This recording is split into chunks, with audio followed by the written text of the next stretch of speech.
Mr. Secretary, nung nakarang linggo po ako po ay nagtanong sa inyong nakababatang kapatid ng isang katanungan. Ngunit ito po ay hindi niya nasagot. Baka sakaling kayo po ang makasagot sa pagkakataong ito.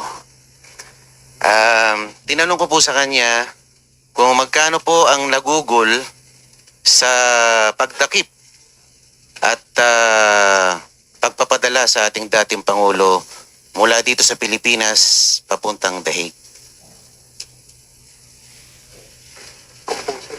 Hindi ko kayang sagutin yan. Unang-una, sa nangyaring yan, aking pong contact dito ay through telephone. Ako po ay nasa Vienna nung panahon na yon. At ang aming pong pakay noon ay pumunta sa United Nations Office of Drugs and Crime.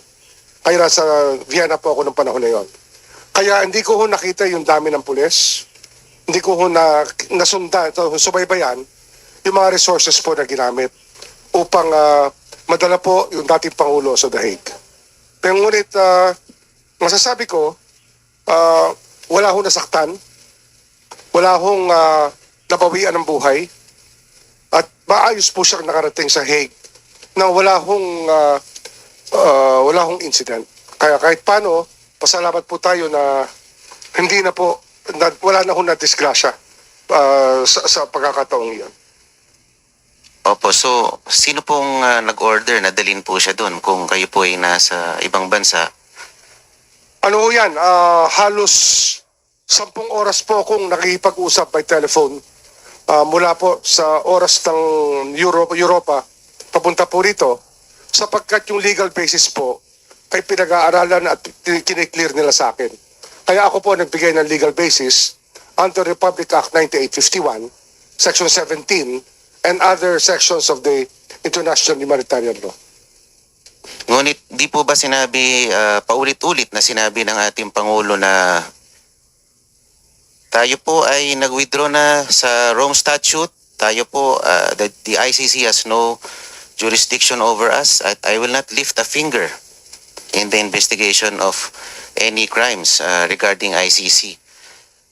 Kung ganun po ang policy pronouncement ng ating Pangulo at hindi niya kinikilala ang pagiging miyembro natin sa ICC, sino po ang, kumbaga, hindi sumunod sa pronouncement na ito? Ba't nagpatuloy pa tayo sa pagdakip sa ating dating Pangulo?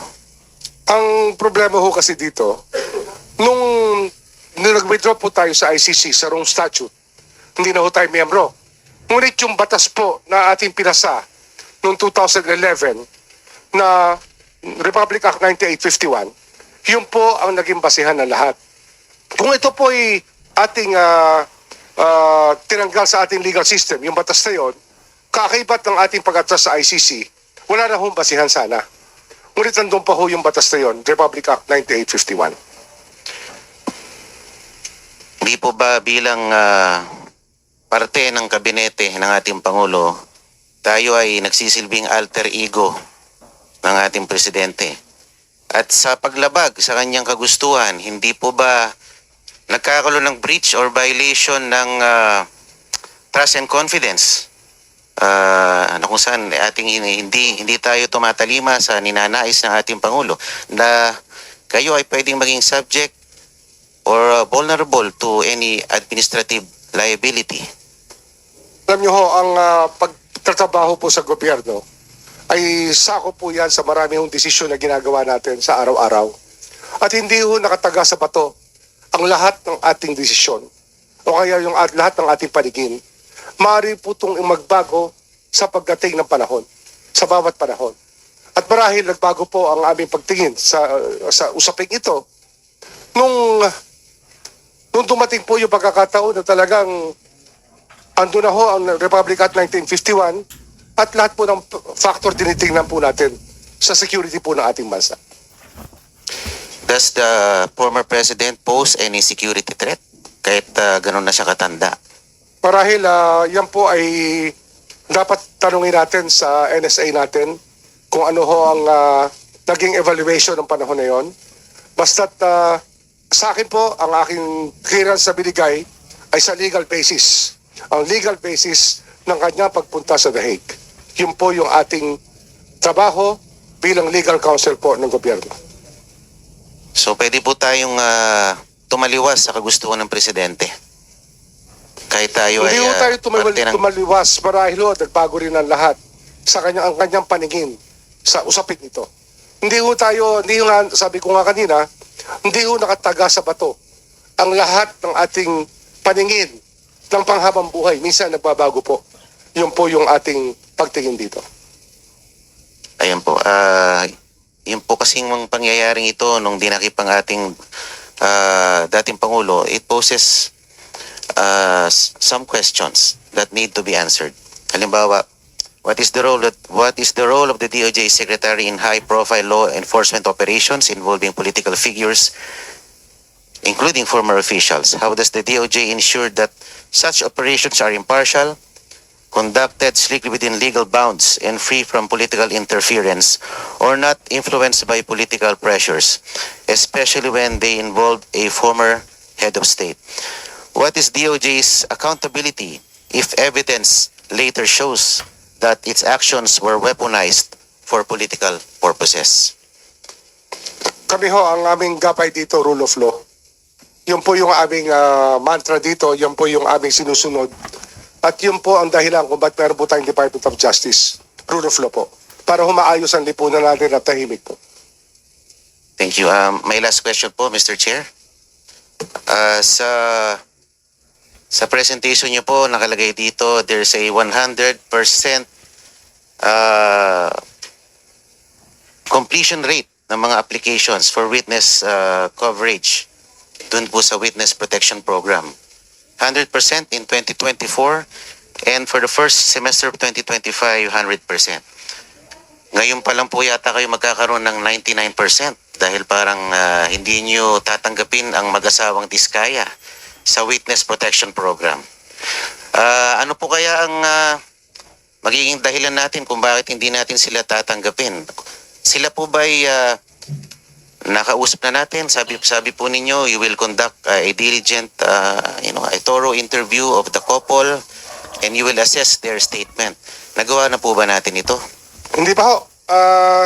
Hindi pa tayo umaabot sa bandang yon sapagkat mainit po ang naging talakayan sa Senado, mainit po ang nagiging exchange ng mga pananaw. Wala ho kami sinasaradong pinto. Ang mahalaga lang, may proseso po tayo susundin para ma-evaluate po ang testigo. Ang mahalaga po, nagsasabi ng totoo at talagang kailangan ng testimonyong yon para yung buong katotohanan, para maabot po natin lahat ng dapat natin maabot sa pagbungkal po ng kaso upang maparusahan po yung dapat parusahan. Opo. If you will, have you gone over the sworn statement of the couple, Mr. Secretary, Mr. Chair? Wala pa ho akong kopya. I have not been provided with a copy of that nor any letters. Wala ho ako nakukuha pa. Everything was in a phone conversation. Kaya nga, hindi ho kayang magdesisyon kagad based on the telephone conversation. Kailangan po may proseso talaga tayong sundin. Opo, kasi kung if I may appraise the Secretary, marami po siyang binanggit ng mga personalidad doon at mukhang detalyado. Baka naman ito ay magkaroon ng konting merito dahil hindi naman po ito basta-basta lamang. Ito ay sinumpang salaysay na pwede naman natin pag-aralan at lalo ating suriin kung talagang meron pong katotohanan dito. Totoo po yan. Susuriin po natin yan. Ngunit marami rin po tayo itatanong na mahalaga para maging kompleto po ang kasaysayan ng lahat. Kasi kung sila po ay 15 taon na nangongontrata at ay ikikwento nila ay 3 taon lang, marahil kulang po yon. Kailangan po malaman natin yung buong kasaysayan ng kanilang pangongontrata at kung ano ang kanilang dinaanang patakaran at yung mga sinasabi nilang obligasyon. 15 taon dapat mapag-aralan po natin lahat yan at sabihin nila sa atin kung ano talaga ang naganap sa mga panahon na sila ay nangongontrata mula 2007 hanggang 2025. Hindi lang po 3 taon, ngunit yung buong kasaysayan po ang ating gusto makita.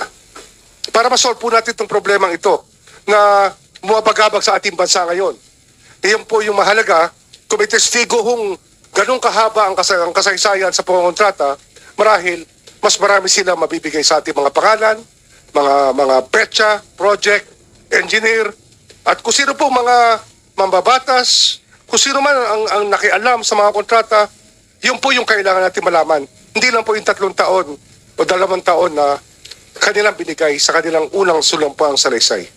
Mr. Secretary, papayag po ba kayo if we will broaden the scope of the investigation to include the years 2007 up to 2025? Opo. Kailangan po talaga we get to the bottom of this kasi yung bansa po natin ang nakasalalay dito. Ang bigat na ho ng saloobin ng Pilipino. Kailangan po malaman nila yung kasaysayan nito. Kung kinakailangan pong umabot tayo sa 1998, gawin po natin para makita ho natin kung saan tayo dapat pumunta at saan tayo paparoon. Yun po, hindi tayo matututo pag hindi natin nakita ang buong kasaysayan po at sistema na umiiral ngayon na mula po nung mga panahon na yun. Ano po kayang posibleng possible grounds that they will be denied their application for witness protection? Di ba sabi po... Ano ho kasi yan? Testimonial evidence po yan. Ang mahalaga po, ilabas din nila yung mga dokumento. Yung kanilang records, yung kanilang mga ledger, lahat po yan dapat open to scrutiny. Wala ho sila dapat itatago na kahit ano. Yun po yung hinahanap natin talaga sa mga tumitestigo po as state witness. Mahirap po mag-alaga ng state witness, sinasabi ko sa inyo. Kasi ako ho, I take it upon myself to talk to these people and to know their state of mind, their security. And I spend a lot of time doing this even on Sundays. I can tell you that. Kaya hindi ho ito biro sa akin. Ito po ay isang misyon ng ating ginagampanan upang magkaroon ng hustisya sa ating bansa. Okay, maraming salamat po. Salamat po. Maraming salamat po, Mr. Chair. I have no more questions.